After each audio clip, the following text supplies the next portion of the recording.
Et salut internaute, ça me fait super plaisir d'être avec toi aujourd'hui. Et le sujet, c'est ça. Alors aujourd'hui, John Woo, John Woo qui est définitivement un de mes réalisateurs favoris, surtout pour une certaine période de sa cinématographie, je dirais, de sa filmographie, donc je reviendrai là-dessus plus en détail. D'abord, je voudrais naturellement remercier Jean-Marc CH qui sur la chaîne a donné la suggestion de faire une vidéo, j'allais dire, mais en fait ça va sûrement être deux comme d'hab, hein. Tu le sais depuis que tu regardes la chaîne, sur John Woo. Et comme je viens de le dire, comme je l'aime beaucoup, ben, évidemment, naturellement, il n'y a pas de souci. Donc merci Jean-Marc de ta suggestion, c'est très gentil. Et d'ailleurs, comme d'habitude, comme je le dis tout le temps, j'invite tout le monde à laisser des suggestions ou des idées parce que ça apporte plus de contenu à la chaîne naturellement. John Woo, c'est quand même un réalisateur qui est ultra prolifique. Il a jusqu'à l'heure d'aujourd'hui, parce qu'il est en train de tourner en ce moment, mais il a 73 ans hein, quand même, mais il continue à faire des films. Donc il a fait 44 films, il a quand même une belle filmographie. Et avant de rentrer dans le vif du sujet, j'avais fait d'autres vidéos, que ce soit sur Sergio Leone ou d'autres réalisateurs. Quentin Tarantino, j'en avais parlé à un moment donné. Et j'avais dit de ces réalisateurs-là que ce n'était pas nécessairement des bons êtres humains, mais c'était des très très bons réalisateurs, des très bons metteurs en scène, avec une vision artistique hors du commun, hors norme, complètement originale, mais qu'en tant qu'être humain, ce n'était pas nécessairement des bonnes personnes, ce qui n'est pas le cas de John Woo, qui lui est vraiment vu comme une bonne personne, quelqu'un de très très professionnel, qui aime d'ailleurs les gens qui sont professionnels sur ses tournages, et qui va souvent travailler avec les mêmes acteurs parce que il les qualifie selon lui de gens professionnels. Donc tu te présentes en temps et en heure quand c'est ta scène, tu fais ton travail comme il faut, et si tu poses plein de questions au réalisateur, il est super heureux parce que tu es vraiment en fait imprégné dans ton personnage. Donc pour John Woo c'est très important. Le petit défaut peut-être que John Woo il aurait, c'est que lui il aime bien le côté réaliste de ses scènes. Donc naturellement si tu connais John Woo plus particulièrement pour son épopée dans sa filmographie gangster, film d'action, il y a beaucoup d'explosions, il y a beaucoup d'utilisation d'armes à feu. Donc à Hong Kong, il faut te dire une chose, c'est que ça fonctionne pas, même en Chine en fait, mais à Hong Kong, à l'époque des années 80-90, ça ne fonctionne pas comme dans le reste du monde. Ce sont des vraies armes à feu qu'ils utilisent, mais qui chargent évidemment de balles à blanc, hein, c'est sûr. Ils ne vont pas tirer avec des vraies armes, avec des vraies balles. Je changerai tout le temps d'acteur sinon. Ouais. Donc c'est ça, mais ce sont quand même des vraies armes qui sont obligés d'enregistrer au niveau de la police pour les utiliser sur les tournages. C'est quand même assez intéressant.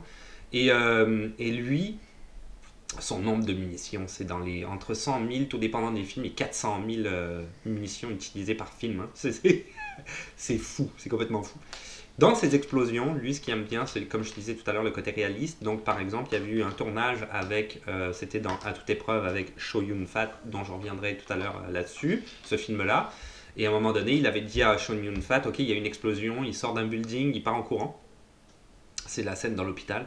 Et en fait, l'explosion étant derrière lui, il lui avait demandé de commencer à courir un petit peu plus tard que ce qu'il devait le faire. Et l'acteur, en faisant ça, en fait, il y a carrément son trench coat en arrière, hein, sa longue veste qui a pris feu avec l'arrière de ses cheveux, qui ont roussi. Donc on voit que ça se passe toujours comme... Au niveau du danger, c'est proche limite. À un moment donné, il y a eu un autre acteur, Tony Leung, dont je veux parler après aussi. Il y a comment dire, une sorte de Mexican stand-off, si tu veux. Ils se tirent dessus l'un en face de l'autre à travers une vitre. Et quand ils avaient fait plusieurs essais, en fait, la vitre explosait. Ils avaient fait des essais avant, évidemment, de faire la scène. La vitre explosait, mais le verre tombait au sol. Et là, ça n'a pas été le cas quand ils ont fait la scène pour vrai. Il y a une projection, et la glace est passée genre à ça de son œil. Et il y a un bout de verre là, qui est passé à ça de son œil, qui est rentré dedans. Finalement, il est allé à l'hôpital, il n'y a rien eu. Il n'y a même pas eu de point de suture, une cicatrice, mais c'est pas plus grave que ça. Par contre, le médecin lui a dit, vous avez été vraiment vraiment chanceux parce que vous auriez pu perdre votre œil si ça avait été juste décalé de quelques centimètres. Donc on voit que voilà. Et John Woo, malgré tout ça, qui est quelqu'un qui aime donc le côté réalisme dans les explosions et dans les tirs et même dans les combats. Hein, à un moment donné, ils se battent quand même les uns contre les autres, ça arrive. avait eu peur de Tom Cruise dans Mission Impossible 2 parce qu'il trouvait que le gars allait trop loin dans ses cascades. Donc ça donne une idée de Tom Cruise, comment lui est encore plus intense que John Woo. Donc, on va voir ça. Alors John Woo, c'est quelqu'un qui est issu d'une famille qui n'est pas nécessairement très très riche. Et sa famille, quand il avait 9 ans, avait décidé de déménager à Hong Kong. C'est pas des gens non plus nécessairement très cultivés, mais ils ont quand même dans l'idée que John Woo devait être quelqu'un de cultivé, donc ils ont mis beaucoup d'argent dans son éducation, etc. On va passer tout ça parce que quelque part ce qui nous intéresse c'est plus le cinéma, John Woo et le cinéma. Donc en 1971, à l'âge de 25 ans, il rejoint la plus grande compagnie de production de Hong Kong, la Shaw Brothers, qui sont en fait trois frères, les Shaw Brothers, qui avaient constitué cette compagnie-là. Je me souviens plus exactement quand est-ce que c'était, je pense que c'était dans les années 60, je ne veux pas dire de bêtises. 50 ou 60, je ne sais plus. Et qui a été une des plus grandes compagnies de films de production à Hong Kong. Il devient à ce moment-là l'assistant réalisateur pendant 2 ans de Chang-Chi. Il a été l'assistant réalisateur pendant 2 ans. Il y a plein de gens qui ont dit que c'était une rumeur. Et moi, en fait, j'ai réussi à trouver exactement qu'il a été l'assistant réalisateur et que c'est pas une rumeur. Et je me suis vraiment fait chier à trouver ça. Hein. C'était vraiment compliqué. Mais je l'ai trouvé. Donc je vais revenir là-dessus par après parce que d'abord je voudrais faire une petite parenthèse sur Chang-Chi. Donc si tu connais pas Chang-Chi, bah, c'est le parrain du film d'arts martiaux, littéralement, en fait, à Hong Kong. Ce gars-là, Chang-Chi, il a à peu près plus d'une centaine de films, à peu près, répertoriés qu'il a fait dans toute sa carrière, qui s'est arrêté, je pense, en 93, il me semble, puis qui a commencé fin 60, il me semble aussi. Ce gars-là, il faisait 4 à 5 films par année, quoi. Donc, plein de films que tu connais très certainement, qui sont des films d'arts martiaux de Hong Kong, de Chine. C'était Chang-Chi qui les avait fait. Si tu es un spécialiste des films d'arts martiaux, c'est certain que tu connais Chang-Chi, c'est le parrain de ça. C'est le gars qui a inventé le Heroic Bloodshed. Donc, le Heroic Bloodshed, c'est quoi? Ça met en valeur, en fait, la fraternité, la loyauté et l'honneur à travers une certaine rédemption dans la violence. C'est un thème qui tenait à cœur énormément à John Woo, qu'il a réutilisé après dans ses films, le Heroic Bloodshed, mais plus dans un contexte, pas de films d'arts martiaux, mais de films de gangsters ultra-violents. On reviendra là-dessus parce que c'est quelque chose qui revient quasiment dans tous les films de John Woo. Ce sont des gars qui sont ensemble, ce sont des gars qui étaient ensemble, qui se retrouvent l'un face à l'autre, ce qui peut arriver aussi. Mais la plupart du temps, tu as comme deux gars qui deviennent partenaires malgré leurs différences, donc et qui deviennent des grands frères. 3 films, en fait, à cette époque-là, que John Woo était le premier assistant réalisateur de Chang-Chi. Boxer from Shantang, j'espère que je le dis bien, The Water Margin et The Blood Brothers. Mais en fait, si tu regardes bien l'assistant réalisateur, tu ne trouveras pas le nom de John Woo, mais le nom de Woo Yu-chen, parce que ça arrive souvent, ils changent de nom. Et ça arrive aussi aux États-Unis, hein, ça arrive régulièrement, ils changent de nom parce qu'ils trouvent que leur nom n'est pas assez peut-être cinématographique. Donc oui, c'est sous ce nom-là que John Woo a été l'assistant réalisateur sur 3 films de Chang-Chi. Il faut dire une petite chose, petite parenthèse, si c'est pour parler par exemple de Bruce Lee, parce qu'il y a aussi Bruce Lee à cette époque-là. Bruce Lee est approché en 1970 par Raymond Shaw, qui a récemment créé la maison de production Golden Harvest, pour faire son premier film Big Boss en 1971. Donc, tout ça c'est une parenthèse, pas nécessairement vis-à-vis de Bruce Lee, mais plus par rapport à la Golden Harvest, qui est une grosse maison de production qui est créée à ce moment-là, et qui devient phénoménale grâce à Bruce Lee. C'est une maison de production qui s'épanouit grâce au talent définitif de Bruce Lee, qui devient une icône juste pendant comme 3 ou 4 ans avant sa mort. C'était vraiment, vraiment rapide, mais il est mort genre en 76 ou quelque chose comme ça. Même si le jeu de la mort est sorti en 78, mais qui est sorti plus tard vu qu'il était décédé pendant le tournage, donc il avait fallu tourner avec un gars qui était une sorte de double. En tout cas, je ne reviendrai pas sur les détails de Bruce Lee, on n'est pas là pour parler de lui, mais c'est pour parler de la maison de compagnie qui est devenue ultra florissante. Et en 1974, Golden Harvest approche, ayant vu quand même le talent de John Woo en tant qu'assistant réalisateur, approche John Woo pour l'intégrer au sein de leur maison de production, pour qu'il puisse faire son premier film, qui est intitulé Les Jeunes Dragons.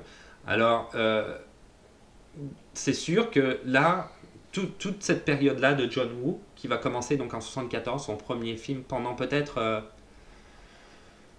presque 12 ou 13 ans, je te dirais, c'est pas mal du film d'arts martiaux, en gros. Hein. Il continue un petit peu la logique de Chan-Che et continue à faire des films d'arts martiaux, toujours avec le Heroic Bloodshed en arrière-plan, dans la thématique, etc. Ces films-là, je ne veux peut-être pas trop les reprendre parce que moi, dans ma tête, je suis pas là pour parler. Comme je dis, de toute façon, il faut que je ne peux pas parler de tous les films, donc je suis pas là pour parler nécessairement des films de Kung Fu, mais je reprendrai par exemple un film qui s'appelait Ching le Fantastique Manchu en 1976, parce que à l'intérieur de ce film-là, on retrouve notamment Jackie Chan et Sammo Hung,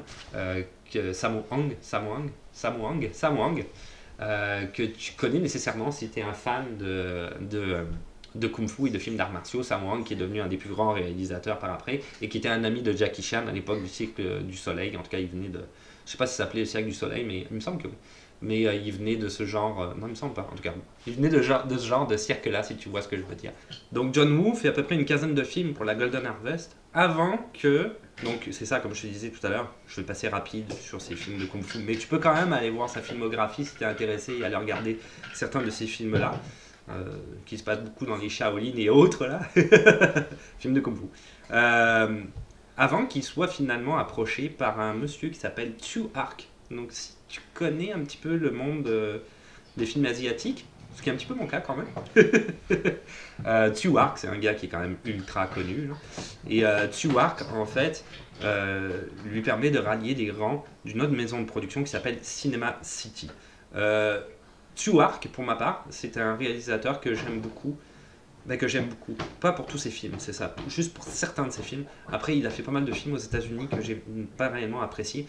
Mais pour moi, c'est le grand créateur de Il était une fois en Chine, ou en chinois, ils appellent ça Wang Fei Hang. Entre parenthèses, tu verras que la plupart des titres des films de John Woo, je vais essayer de les donner en français. Très peu en chinois parce que je suis pas chinois. Et après, les titres en français, en chinois ou en anglais sont pas les mêmes. Donc c'est un peu compliqué, mais j'en reviendrai là-dessus.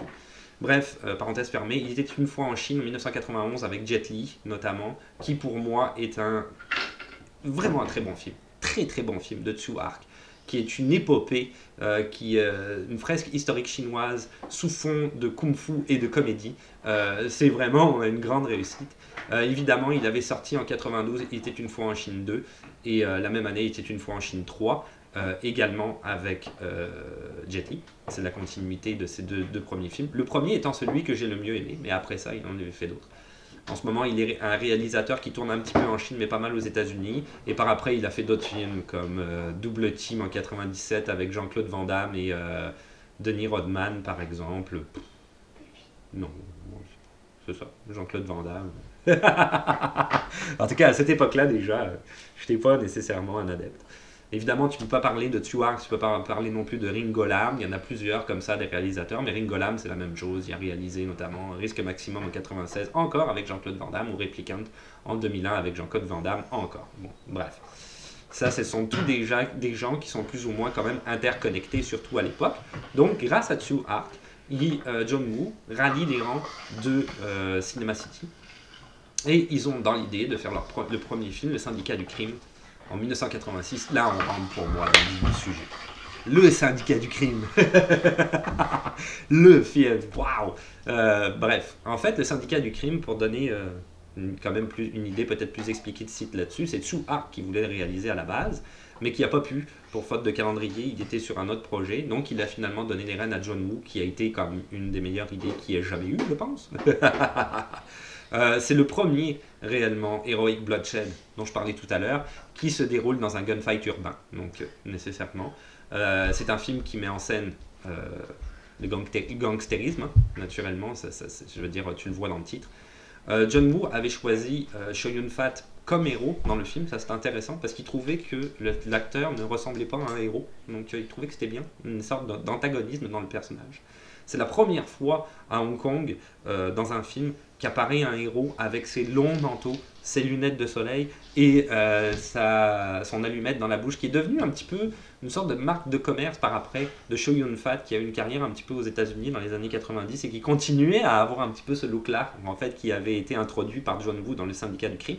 Et à ce moment-là, c'est devenu une mode, parce que le film a été ultra populaire quand il est sorti à Hong Kong. Ça a été dévastateur. Ça a été comment dire, une révélation pour les gens et pour les fans à Hong Kong. Et finalement, par après, à travers le monde, moi je l'avais vu ce film-là après dans les années 90 parce que j'aimais énormément le cinéma de Hong Kong à cette époque-là. Et j'étais quand même assez jeune, mais j'en mangeais. Et donc, évidemment, pour moi, c'était juste un des plus grands films. Donc, toute la jeunesse hongkongaise a commencé à s'habiller comme ça. Ils n'ont jamais vendu autant de manteaux longs, de trench coat, comme ils disent, qu'à cette époque-là. Ce qui a donné un petit peu, en même temps, la rage un peu au gouvernement, qui reprochait à John Woo d'avoir romantisé et emblématisé le Syndicat du crime, et notamment les triades. Donc, c'est sûr que Chow Yun-fat, c'était à l'époque aussi, pour revenir là-dessus, un acteur de télé qui faisait flop sur flop à la télévision. Il faisait que des mauvais trucs, quoi. Et du coup, il y a beaucoup dans la maison de production qui avaient critiqué John Woo en disant: t'es sûr que tu veux choisir Chow Yun-fat parce que c'est pas une valeur sûre, donc c'est pas quelqu'un qui... et là-bas, il croit beaucoup un peu en la chance aussi, hein, donc porte la poisse le gars, là. On m'en veut pas. Mais finalement, non, ils l'ont pris et je pense que ça a été le meilleur choix qui a jamais été. Donc le Syndicat du crime, qui pour moi est le premier film de plusieurs films du même genre, qui est réellement, comment dire, l'empreinte de John Woo. C'est un film de John Woo, c'est ça, pour moi, comme je dis. C'est sûr qu'il a fait d'autres films par après, dans le futur et dans le passé, des films d'arts martiaux. Mais pour moi, c'est ça le film de John Woo. Il a recréé un style, il a créé un style, en fait, lui-même. Ouh, j'ai postillonné. Il a créé un style, désolé, heureusement que tu es de l'autre côté de ta caméra. Il a créé un style qui est vraiment unique. C'est-à-dire que les films de gangsters, naturellement, existaient déjà. Naturellement, je dis beaucoup naturellement. Existaient déjà, mais mélangés à ce genre de gunfight artistique que lui-même a créé, ça c'était du jamais vu. Du jamais vu. Et c'est juste incroyable. C'est juste incroyable comment c'est fait avec la musique, avec les ralentis. Il y a toujours aussi ce système de ralenti qui me tient beaucoup à cœur. Des plans larges, des caméras portées sur l'épaule où on suit pendant la scène d'action les gens qui sont en plein dans la scène d'action. C'est juste des plans séquences de scènes d'action, c'est quand même assez fou. Non, c'était vraiment une sorte de poème de film d'action qu'on n'avait jamais vu et qui fait vraiment l'âme des films de John Woo. C'est ça. Alors la même année que le Syndicat du crime, en 1986, il sort aussi un film qui s'appelle Les larmes d'un héros. Donc comme je te disais, j'essaye de dire les titres en français. Le Syndicat du crime, en anglais, ils ont appelé ça A Better Tomorrow. Bon, ceci étant dit, Better Tomorrow, tu verras que dans son dernier film qui est sorti en 2017, à un moment donné, je l'ai vu en version... parce que je l'ai vu hier, son dernier film. Je fais une vidéo là-dessus, donc je me suis dit, waouh, ce film-là, je ne l'ai pas vu, il faut que je le voie. Donc je l'ai vu hier. Et à un moment donné, il parle en chinois, je l'ai vu en version originale, il parle en chinois, en japonais, c'est un film Netflix. Il parle en chinois, en japonais et en anglais. Et à un moment donné, il dit Better Tomorrow et on voit que c'est une référence à sa propre filmographie. Donc je trouvais ça cool, mais bon, bref. Donc la même année, ils sortent Les larmes d'un héros en 1986, qui est plus un film de guerre, qui a moins été...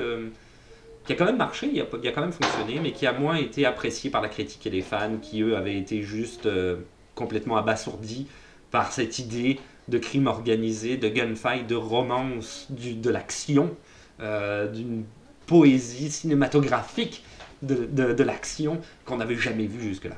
Donc, il revient avec ça, sous la pression des studios. Le studio en arrière, avec Suark, qui est, il ne faut pas oublier, qui est toujours son producteur, qui est toujours en arrière de John Woo dans ces films-là, lui demande donc de faire le Syndicat du crime 2 en 1987. Donc il est obligé de le faire, il le fait. À la base, il ne voulait pas le faire, ça ne le tentait pas. Il voulait partir dans peut-être un autre style cinématographique ou faire d'autres films dans le même genre, mais pas le Syndicat du crime 2. Ce qui fait quand même, à noter quand même, petite anecdote là-dessus, c'est que le cascadeur dans ce film-là est Ronnie Yu. Donc c'était assez cool parce que Ronnie Yu, à l'heure actuelle, c'est quand même un réalisateur de films. Il a fait pas mal de films en Chine et à Hong Kong. Et à Hong Kong, au moment où Hong Kong était Hong Kong avant 1997. Notamment Ronnie Yu, si tu ne connais pas, c'est le réalisateur de Freddy vs Jason en 2003 ou de The 51 State, très dur à dire, en 2001. avec Samuel L. Jackson et Robert Carlyle. Donc, on en est rendu là. Sur le syndicat du crime 2, ça commence maintenant. À partir de là, John Woo et Tsui-Hark ont des grosses différences, des gros problèmes entre eux. Ils se comprennent pas, ça fonctionne pas entre les deux. Tsui-Hark est un gars qui veut absolument correspondre un petit peu à l'esprit chinois, ce qui n'est pas le cas de John Woo, qui essaye de renverser certains critères, clichés que tu pourrais retrouver dans certains films, que les Chinois aiment beaucoup et qui s'attendent à revoir.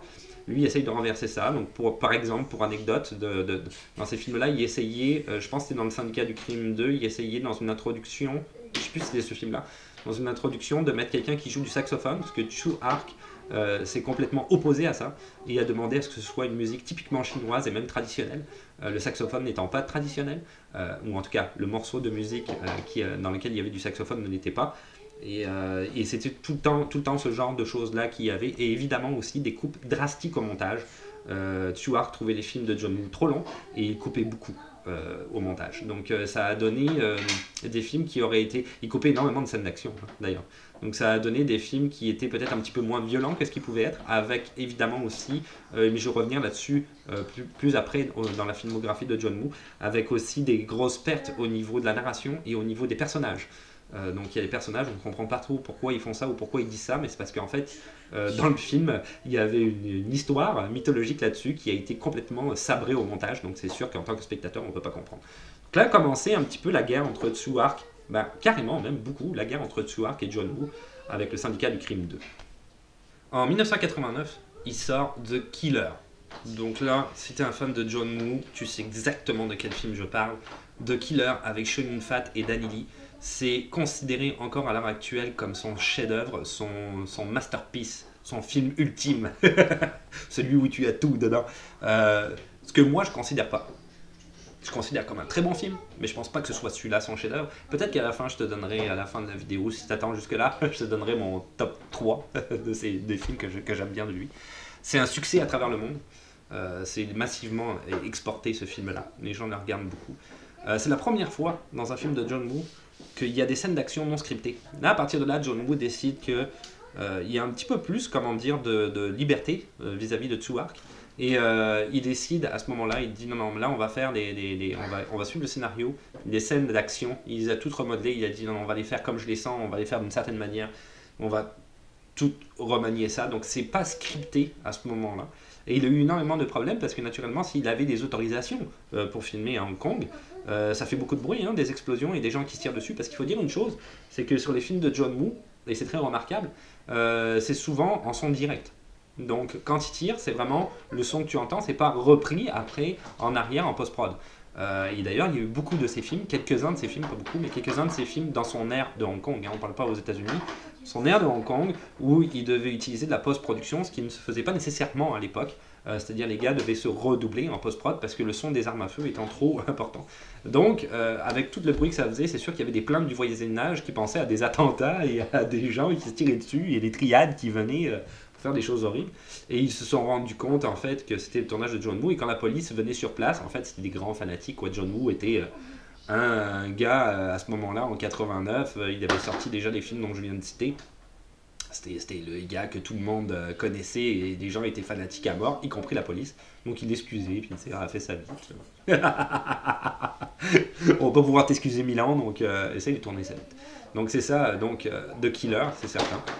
Il sort en 1989 aussi, Just Heroes. Alors ça c'est un film qu'il n'a pas sorti tout seul, en fait il a mis en scène, il a aidé Woo Ma, qui est un autre réalisateur, à le mettre en scène. C'est sa dernière collaboration avec Tsui-Hark. Là ça a été le clash total avec Tsui-Hark, ça n'a absolument pas fonctionné, ça a été la scission, donc c'était fini, Tsui-Hark et John Woo. John Woo n'en pouvait plus, il trouvait que Tsui-Hark faisait juste mutiler les films qu'il avait et que c'était comment dire, un vide artistique absolu de faire ça, se tirer une balle dans le pied. Tout l'argent du film, en fait ce film-là avait été créé à la base dans l'idée, et c'est pour ça qu'ils ont demandé la collaboration de John Woo pour Chang-Chi, dont je parlais tout à l'heure, parce que ce gars-là, qu'on estimait, vu son âge un petit peu plus avancé, on disait ok, il est proche de la retraite quand même, et il était surendetté, il n'avait plus d'argent, en tout cas il était vraiment dans la merde financièrement. Et du coup, ils se sont mis d'accord, les gars, puis ils ont dit ok, on va faire un film. Et tout le cash du film, on va le donner à Chang-Chi pour qu'il puisse prendre sa retraite, puis que ça puisse aller pour lui. C'est ce qu'ils ont fait, naturellement. C'est ce qu'ils ont fait. Pas naturellement, mais c'est ce qu'ils ont fait finalement. Et quand Chang-Chi a reçu l'argent, première affaire qu'il a fait, il a tourné un autre film. Il a remboursé aucune dette. C'est le gars qui tourne 4-5 films par année. Qu'est-ce que tu t'attends à quoi? S'ensuit, après, son plus grand... donc Just Heroes en 89, aussi quand même, ça a été un flop. Hein. Ça n'a pas nécessairement marché. Oui, ça a remporté de l'argent. Ils ont donné l'argent à Shang-Chi, mais c'est pas un film qui a été un grand succès. S'ensuit son film Une balle dans la tête en 1990. Alors, Une balle dans la tête, ça c'est son chef-d'œuvre qu'on dit qui a été mal reçu. C'est un flop monumental au box-office. Ça a été mal reçu par la critique. C'est la première fois qu'on voit dans un film de John Woo Tony Leung, qui est un acteur que j'aime beaucoup, qui tournait avant, mais qui pour moi, et qui avait fait d'autres films avant, à l'extérieur de l'univers de John Woo, mais qui pour moi était révélé nécessairement à l'intérieur de l'univers de John Woo, parce que Tony Leung, il a des personnages que John Woo il a mis en scène, qu'il a créés expressivement pour lui, qui sont juste... C'était fait pour lui. C'était génial. C'est un film qui dure plus de 3 heures, qui a aussi été coupé quand même pas mal au montage, pas à la demande de Tsui Hark, puisque Tsui Hark n'est plus impliqué dans le projet comme je l'ai dit à l'heure actuelle, mais par rapport aux maisons, aux diffuseurs, carrément aux places de cinéma, qui ont décidé, qui ont dit non, on ne peut pas diffuser un film qui dure 4 heures et quelques, il va falloir que tu coupes ça. Il y a eu beaucoup... Ça a été compliqué pour lui à ce moment-là, parce que Tsui Hark était... comment dire, depuis Just Heroes, qui a été pas mal sa dernière collaboration avec Tsui Hark, lui a mis un petit peu d'un bâton dans les roues, parce que Tsui Hark c'était le gars le plus influent à l'époque sur la planète cinéma à Hong Kong. Et il lui a dit ouais ok, ouais, John Woo c'est un gars c'est difficile de travailler avec lui, etc. Il a donné un petit peu cette réputation là, quand dans le fond c'était plus difficile de travailler avec Tsui Hark qu'avec John Woo, hein, honnêtement. C'est ça, il a eu du mal aussi à travers ce film là, donc il a mis beaucoup d'argent dans ce film là qu'il n'a pas nécessairement récupéré. Donc Une balle dans la tête, c'est un film, ça se passe aussi pendant la guerre du Vietnam, ce film là, donc c'est un petit peu spécial comment ça fonctionne. Il me semble que c'est lui, oui je pense. Oui, c'est ça, c'est lui. Donc c'était un film un peu... oui, c'est ça, c'est lui. Et Une balle dans la tête, ça devait être aussi un script qui était notamment censé être le syndicat du crime 3, et qui ne l'a pas été, parce que les droits appartenaient à Tsui Hark. Donc à peu près la même année, une année après, je ne sais plus exactement, Tsui Hark a sorti le syndicat du crime 3, avec vraiment... énormément de points communs avec le film Une balle dans la tête, qui naturellement a été retitré Une balle dans la tête, puisqu'il ne pouvait pas le titrer le syndicat du crime 3. Et c'est ça, donc on retrouve la guerre du Vietnam dans les deux films, on retrouve un petit peu la même genèse dans les deux films. Et bon, ça se passe un peu pendant la guerre, pour reprendre Une balle dans la tête, parce que le syndicat du crime 3 a quand même assez marché, mais Une balle dans la tête n'a pas marché du tout. Ça reprend la guerre. À un moment donné aussi, John Woo a décidé de remettre en scène la place Tiananmen. Ça, c'était à ce moment-là, en 90, c'était encore très sensible comme sujet en Chine. Il ne fallait pas parler de ça. Lui, il voulait prendre pour les étudiants, mais le côté des étudiants, mais il fallait pas parler de ça. Pas à ce moment-là. Les Chinois n'étaient pas encore prêts. Et il les a beaucoup. Il n'a pas beaucoup aimé ça, John Woo. Il a dit que c'était pas la peine de faire l'autruche et de mettre la tête dans le sable et de faire comme si rien n'était arrivé, et qu'au contraire, il fallait s'opposer quasiment au gouvernement chinois. Ce qu'il n'a pas dit, parce que tu peux pas dire ce genre de choses-là, mais qu'il a comme comment dire. Il a vraiment. Comment je te dirais? Ah, je trouve plus mes mots. Bref. Sans le dire, c'est quand même l'idée qu'il a donnée.